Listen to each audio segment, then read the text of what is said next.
Hello friends, welcome to Rakesh arts channel. তো এখন শুরু করতে চলেছি গণেশজির একটি পোর্ট্রেট ড্রয়িং।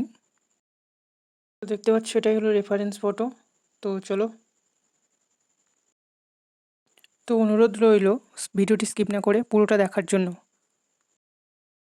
তো চলো, তো প্রথমে কালো ডট পেন দিয়ে ওই আউটলাইনটাকে ভালোভাবে টেনে নেব ফোকাসটা ভালো হওয়ার জন্য। তো এইভাবেই পুরো ড্রয়িংটাকে কমপ্লিট করা যাক।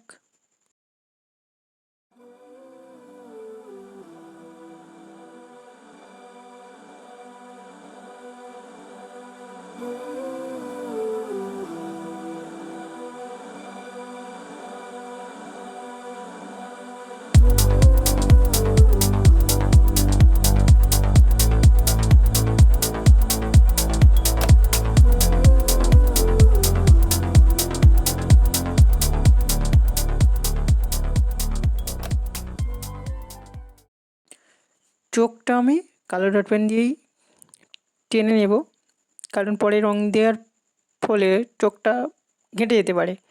তো তাই জন্য আগে থেকেই করে নিলাম। তো এবারে ফেবার ক্যাস্টেলের পেন্সিল কালার দিয়ে রংটা শুরু করব। তো দেখতে পাচ্ছ এটা ইয়েলো কালার পেন্সিল কালার দিয়েই প্রথমে পুরো বডিটাকেই করে নেব আস্তে আস্তে। তো চলো তারপর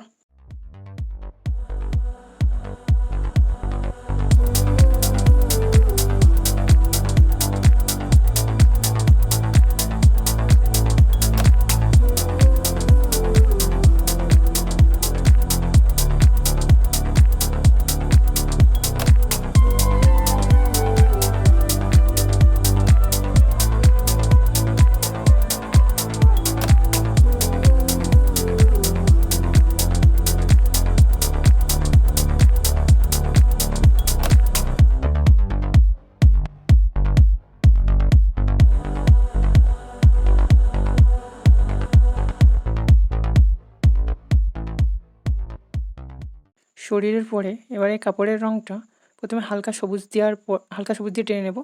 তো তারপরে ধীরে ধীরে ডিপ সবুজটা দিয়ে যে শ্যাডোগুলো রয়েছে সেই শ্যাডো বা অথবা ভাঁজগুলোকে টেনে নেব।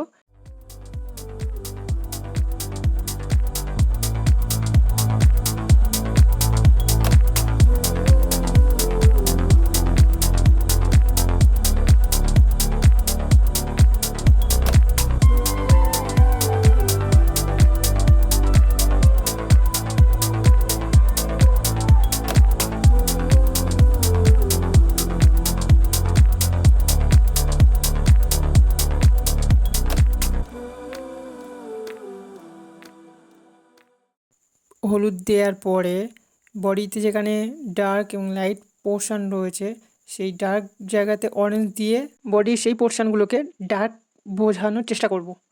তো এইভাবেই চলো ডার্ক পোর্শানগুলোতে ডার্ক করে অরেঞ্জ কালার দিয়ে।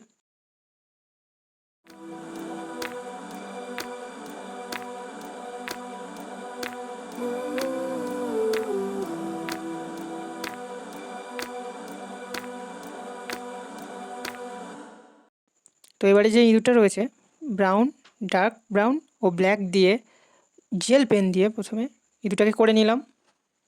হ্যাঁ, আর একটা কথা, আমি এই আঁকাতে প্যাস্টেল কালার, পেন্সিল কালার ও জেল কালার উভয় মিক্সডভাবে ব্যবহার করেছি। তো ভালো করে খেয়াল রেখো। তো ছোটো করে ওং প্যাস্টেল কালার দিয়ে করে নিলাম। কপালে যে হোয়াইট কালারটা দেখতে পাচ্ছ ওটা অ্যাক্রিলিক কালার। গায়েতে যে কাপড়টা দেখতে পাচ্ছ প্রথমে পিঙ্ক কালার দিয়েছি পেন্সিল কালার, তারপর প্যাস্টেল কালার রেড দিয়েছি ও হালকা ব্রাউন দিয়ে মিক্স করার। তো ভিডিওটি এখানেই শেষ করছি। ভালো লাগলে লাইক শেয়ার কমেন্টে জানিও কেমন হয়েছে। আর হ্যাঁ, অবশ্যই কমেন্টে জানিও কোথাও ভুল হলে, চেষ্টা করবো সেটাকে সংশোধন করার। তো চলো ফিরছি পরে একটি নতুন ভিডিও নিয়ে।